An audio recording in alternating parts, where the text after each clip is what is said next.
je pense que l'Europe a été fondée pour préciser sa spécificité relativement aux États-Unis, pour garder certaines valeurs. Enfin, on peut penser à l'Europe des Lumières, par exemple.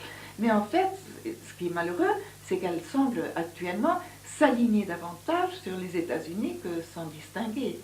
Or, cette pensée-là est très dangereuse, car nous sommes en train, d'une façon extraordinaire, de reconstituer avec 30 ans de retard le modèle qui a fait faillite aux États-Unis.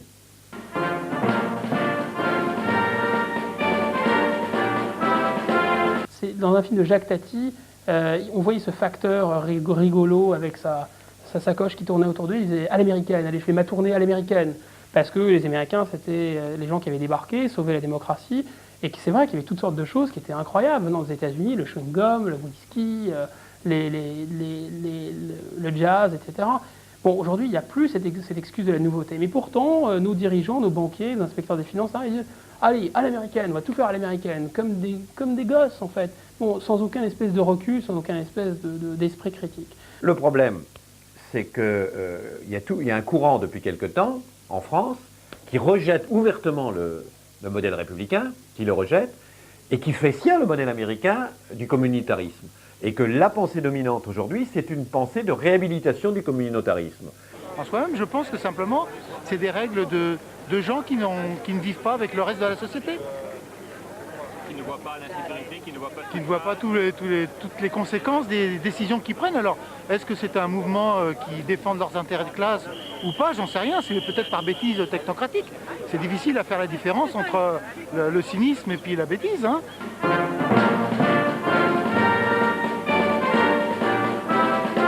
On est menacé d'une désintégration sociale en France formidable. On n'est pas menacé d'une... Si, il y a des tribalismes, il y a maintenant des indépendantismes corses qui étaient impensables il y a seulement 3 ans. Il y a même des indépendantistes bretons, savoyards ou normands, et des communautaristes partout. Il y a des centaines d'endroits en France où on n'est plus en France, où la loi n'est plus respectée. Et il y a une tolérance effrayante pour le... C'est vrai que la sécurité fout le camp. La difficulté, si vous voulez, pour quelqu'un qui est dans la démographie et qui est habitué à mesurer les choses de façon précise, c'est qu'il tombe là sur un os, comme on dit en français. Il tombe sur quelque chose qui est très difficile à quantifier. Mais ce quelque chose est plus important. Les choses les plus importantes sont les choses qui ne se quantifient jamais. L'amour entre deux personnes, ça ne se mesure jamais, hein, sur une échelle d'intensité. La haine, non plus. Hein. L'exaspération, l'attraction entre des peuples, la religion, la ferveur, si vous voulez. L'animosité, ce sont des choses les plus essentielles. Hein. Je crois que ce que ne prend pas en compte la pensée unique, c'est le rôle de la violence dans l'histoire. Et c'est le risque toujours permanent de la violence. Le fait à la fois que l'homme n'est pas qu'un individu intéressé avec sa carte premier, sa zappette là, pour regarder les chaînes de télé et puis commander à distance sur Internet des produits. Non, l'homme, c'est effectivement un être de conviction aussi, qui ne peut ne pas nécessairement, qui peut être prêt à mourir pour ses convictions.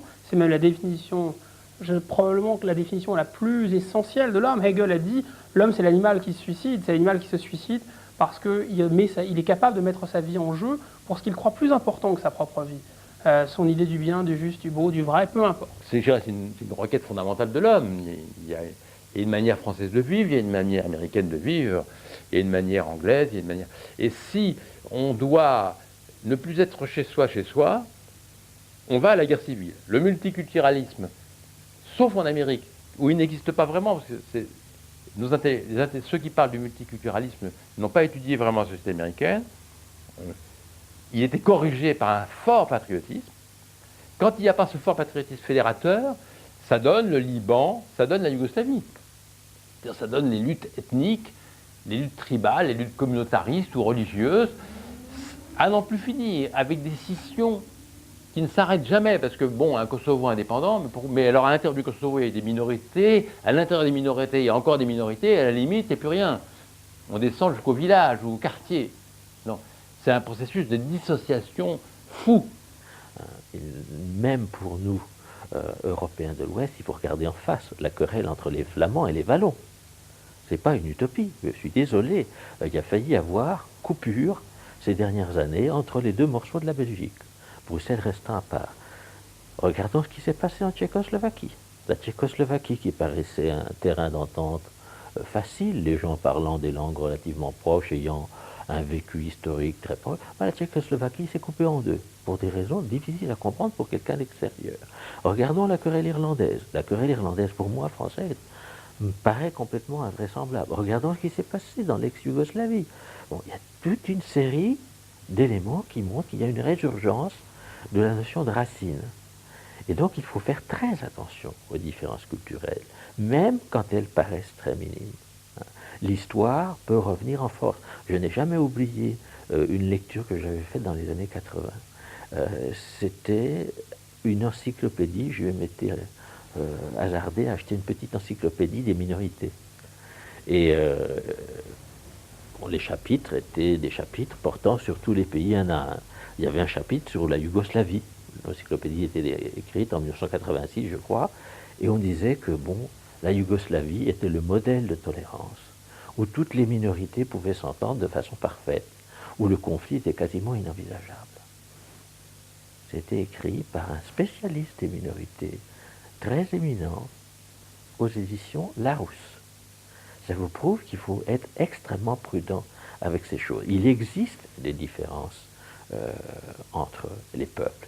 Il faut les considérer. Il n'y a pas que les critères économiques qui comptent. Les critères économiques, vous savez, sont des critères de surface. Hein. On peut mettre les gens dans les mêmes catégories économiques, mais ce n'est pas ça qui va créer une cohésion. La cohésion, elle est inscrite dans les viscères et dans les artères. Hein. Il faut être excessivement prudent. On parle trop d'économie, on ne parle pas assez de culture. Donc, l'homme, évidemment, c'est une réduction délirante et dangereuse de croire que l'homme, ce n'est qu'un individu intéressé.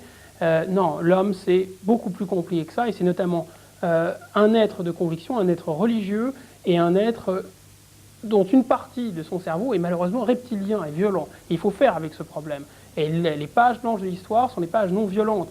L'histoire accouche dans la violence et dans le sang, malheureusement.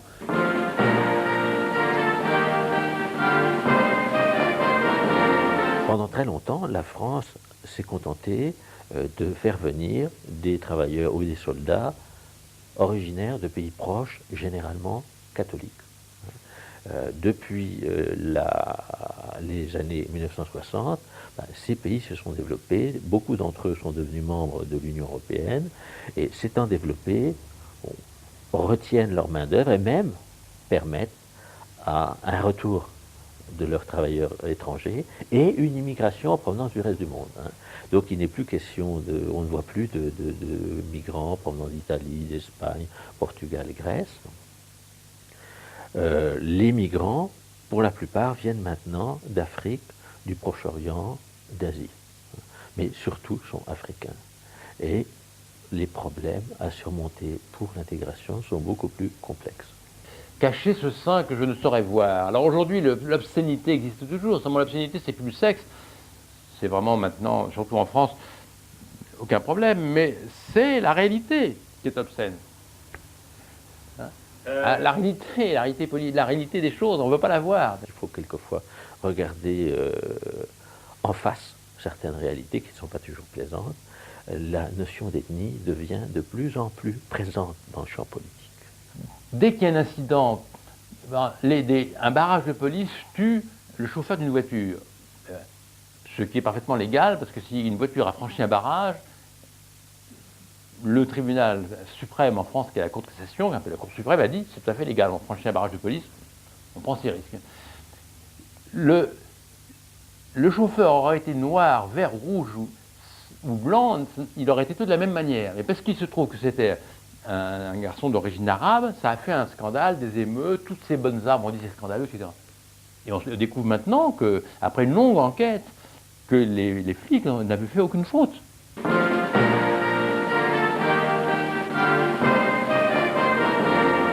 Quand il y a eu la pétition pour la régularisation automatique de tous les sans-papiers, c'est-à-dire des clandestins, nous avons fait dans Marianne une contre-pétition pour dire oui, il faut intégrer, bien sûr il faut intégrer, le plus possible. Bien sûr qu'il est inadmissible qu'il y ait la moindre ségrégation ethnique.